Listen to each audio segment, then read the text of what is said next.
Buckle up and grab your popcorn. We're taking a nostalgic trip back to the swinging 60s to explore the neon-lit world of Toronto's cinema scene.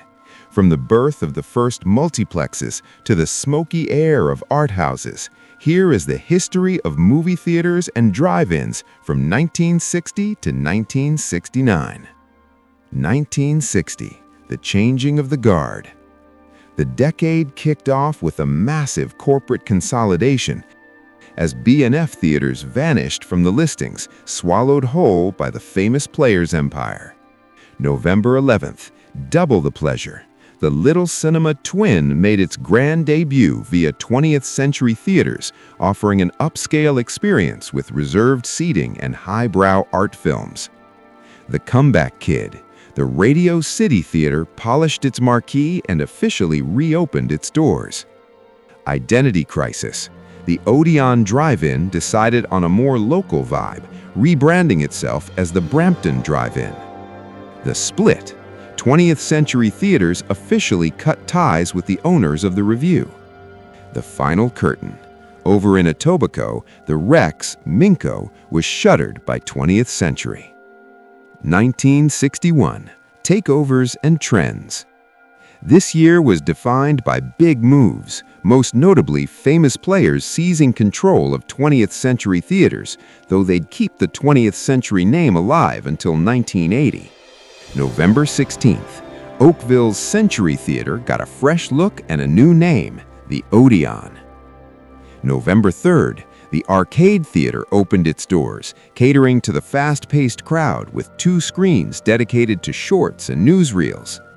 December 23rd, one screen at the Little Theater went international, becoming Le Petit Cinéma Français. It screened unsubtitled French films for a brief, chic run until February 10, 1962. The handoffs. Odeon offloaded the Christie, while famous players sold the Bayview in North York to private owners. The 1961 Gone But Not Forgotten list. December 2nd, the Beaver, B&F, the Casualties, the Bayview of 20th Century, the Pix of 20th Century, and the York of B&F. 1962, drama on and off the screen.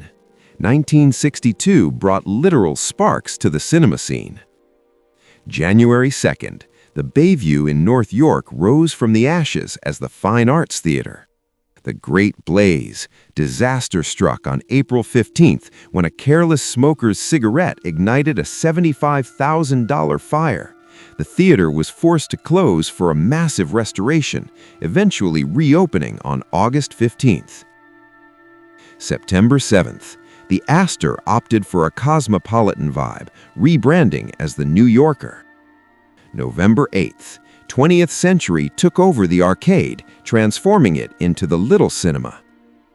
December 23rd, a huge day for Pickering. The Bay Ridges Drive-In opened for business. December 21st, not to be outdone, the famous Players Capitol rebranded as the Capitol Fine Arts. Acquisitions. Odeon stayed busy, snatching up the Savoy and converting the Biltmore New Toronto into the Lakeshore.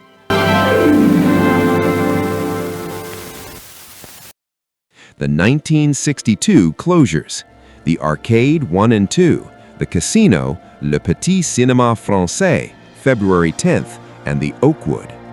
1963, the suburban boom. The movies moved further into the suburbs as the city continued to expand. February 15th, the Don Mills Theater opened to fanfare. July 4th, Scarborough got a new destination with the opening of the Elaine Theater. November 28th, the TP Drive-In opened in Pickering, brought to town by Holiday Theaters out of Buffalo. December 21st, Etobicoke's West Hill Theater officially joined the Odeon family. December 31st, a New Year's Eve special. Odeon reopened the old Savoy as the Coronet, which would later become known for its adult film screenings. New faces and name changes. The Melody Theater opened, and the Odeon officially became the Lakeshore Theater. the 1963 closures: the Christie, Fine Arts in North York, the Kent, Allied, the Parliament, and the Sinclair. October 29th, the Little Cinema Twinin of 20th Century took its final bow. 1964, a grand finale. The era wrapped up with some of the most iconic openings in Toronto's history. February 25th, the crown jewel arrives. Famous players in 20th Century teamed up to open the massive Yorkdale Theatre and Cinema. September 17th, the old casino site found new life as the Festival Cinema.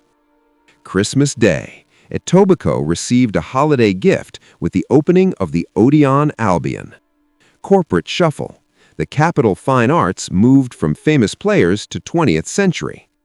Cultural Hub, the Acropolis opened its doors, specializing in Greek-language cinema.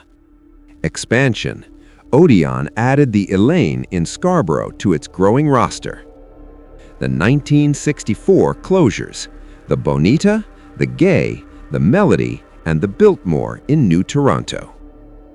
1965, a year of new names and big screens.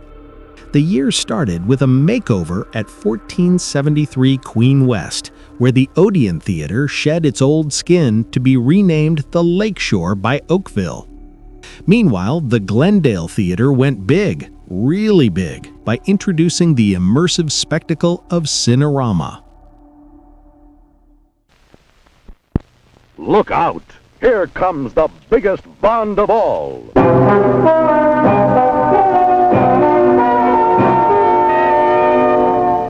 Thunderball.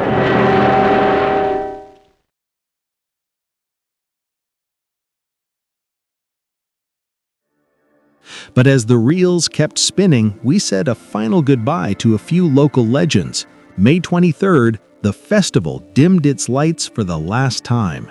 June 16th, the Bay closed its doors, followed shortly by the other Bay location. The Come See 20th Century Theaters also reached its final The End. 1966, expansion and evolution. The mid-60s brought a flurry of grand openings. On August 11th, the Biltmore Theatre in Oshawa was reborn as the Odeon. By September 1st, the Parkway Drive-In in Markham invited families to watch movies under the stars, followed quickly by the Odeon Richmond Hill opening on October 6th. The year wrapped up with a double feature of changes on December 22nd.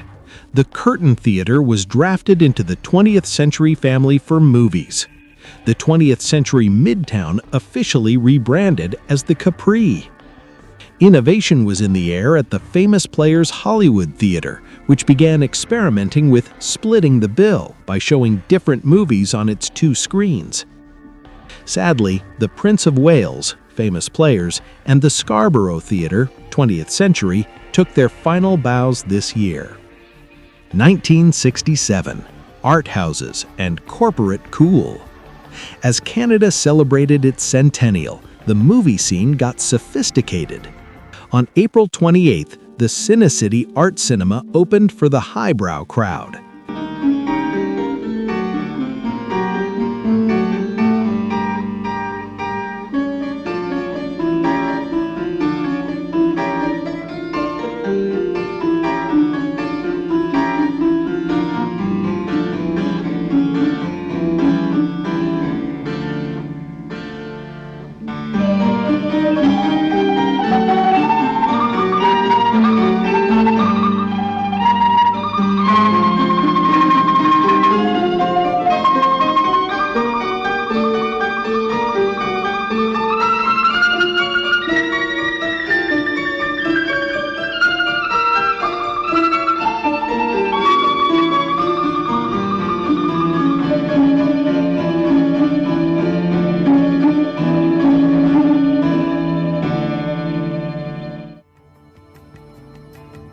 Summer nights got better on June 30th when Lowe's opened the 7 and 27 Drive-In in Vaughan.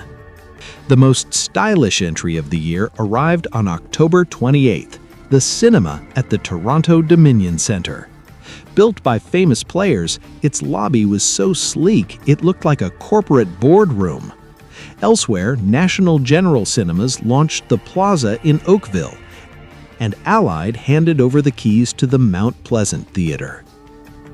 The curtain closed for the College, famous players, the Eastwood, famous players, and the Metro, 20th Century.